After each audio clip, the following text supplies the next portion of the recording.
In this tutorial, I will be teaching you how to import custom levels into Super Mario 64 Decomp. Before continuing any further into this tutorial, it is a prerequisite to install the FAST64 Blender plugin. If you want to learn how to do that, I've created a tutorial specifically for that purpose. The link will be in this card as well as in the description.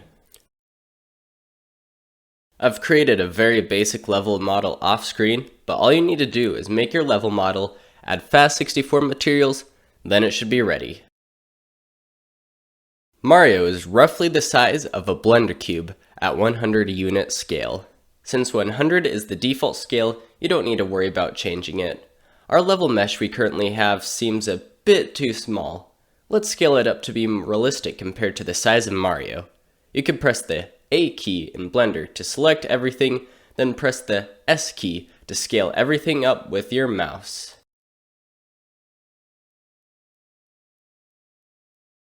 Take a look at this diagram. The hierarchy is set up as a course at the top level, then area, then rooms and objects. The level is basically the entire course, such as Bob-omb Battlefield, Cool Cool Mountain, or Jolly Roger Bay. Then you have areas, which are essentially the sub-levels of a course. An example of this would be the secret slide in Cool Cool Mountain, or the inside of the ship in Jolly Roger Bay. Finally, we have rooms and objects. If you use the room system, this basically separates room rendering depending on what room you're in, similar to Hazy Maze Cave or Inside Castle. If you use this, make sure to tick the Use Room System checkbox in Area Settings.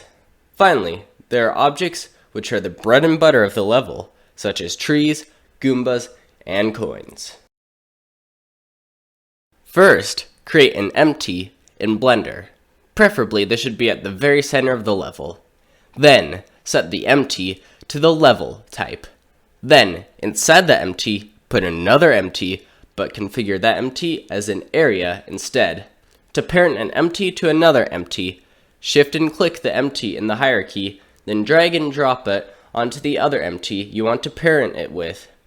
Finally, parent the level model with the area you want the level model to be associated with. Of course, if you want to use rooms, you should create a third empty first to represent the room. Then drag the level geometry you want to be part of the room into the empty. Finally, add all the objects you want to be in the level. In my opinion, the best kind of empty to use is the cone empty, since the fat end of the cone always points to the direction the object will face.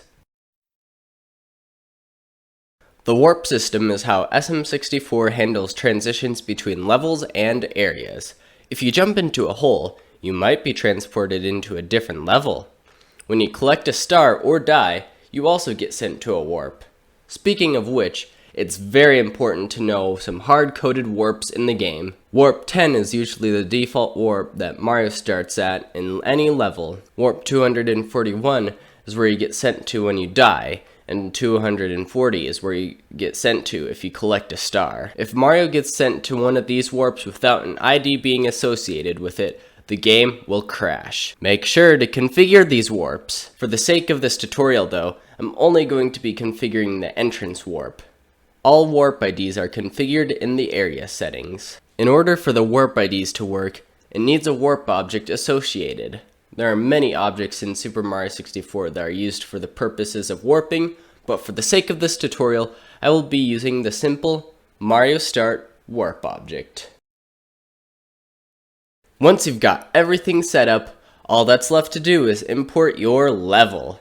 Make sure your settings are set correctly, and then scroll down to the SM64 Level Exporter tab, set the level you want to replace, and then click the Export Level button. If FAST64 gives no errors, the level should now be in your Decomp. All you have to do now is to recompile the game. Let's test it out. Jump into the level and see how it is. This level looks pretty baller.